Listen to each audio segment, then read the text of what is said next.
Mrs Rehana, আমরা রোজাকে অপহরণ করেছি। আমাদের জানা মতে আপনি মিস রোজার বর্তমান বৈধ অভিভাবিকা।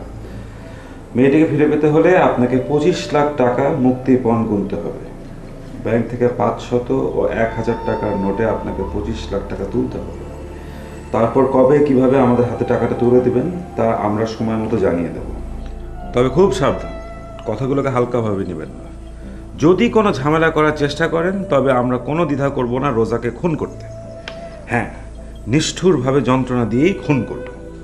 বাহ।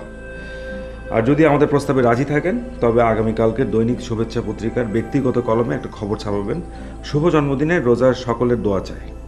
আবারও বলছি, কোনো প্রকার পুলিশি ঝামেলা বা চালাকির চেষ্টা করলে পরিণতি আরও মারাত্মক হবে। তখন বলুন আমার কি করণীয়? আমি কিডন্যাপার থেকে ধরবো? না।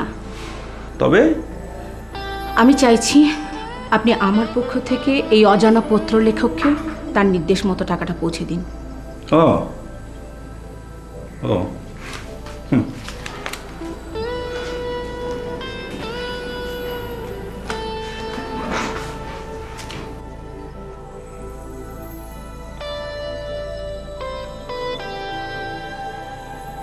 হ্যাঁ, কারণ আর মাত্র 3 সপ্তাহ পরে রোজার 18 বছর পূর্ণ হবে।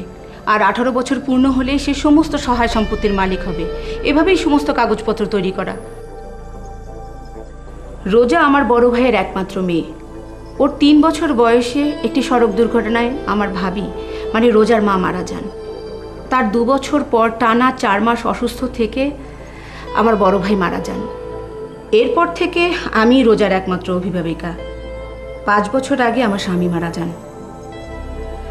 আসলে আমি শুধু রোজার অভিভাবিকাই না, ওর সমস্ত বিষয় সম্পত্তির একমাত্র ট্রাস্টিও।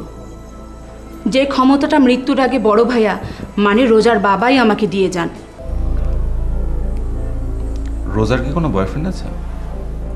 আছে একজন। তবে তবে তবে অনেক ছেলে ওকে বিভিন্ন সময় বিভিন্নভাবে প্রেম নিবেদন করেছে। এদের মধ্যে বলতে গেলে একজনের নাম বলতে হয়, কল্যাণ। কিন্তু রোজার পছন্দ কে? রোজার পছন্দ সাইফ। বছর 2 হ্যাঁ, তা তো 2 বছর হবেই। এই 2 বছর আগে সাইফের সাথে রোজার পরিচয় হয়।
রোজাই আমাকে বলেছে এভাবে দিনের পর দিন তারা ঘনিষ্ঠ হয়ে ওঠে।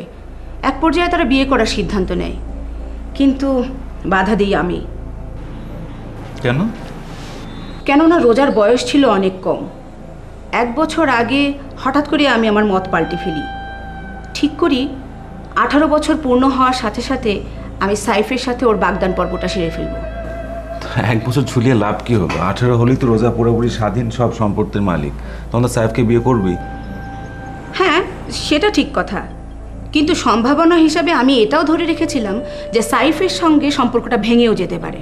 সেটা যখন হয়নি তখন সে নেক্সট 3 সপ্তাহ ভাঙবে না। সো এই অপহরণের জন্য আমরা সাইফকে দায়ী করতে পারি না, সেটাই তো? আমারও তাই মনে হয়। ঠিক আছে, তাহলে এখন কল্যাণের কথা বলুন। এই ছেলেটার প্রেম নিবেদনের বৈশিষ্ট্যটা একটু ভিন্ন।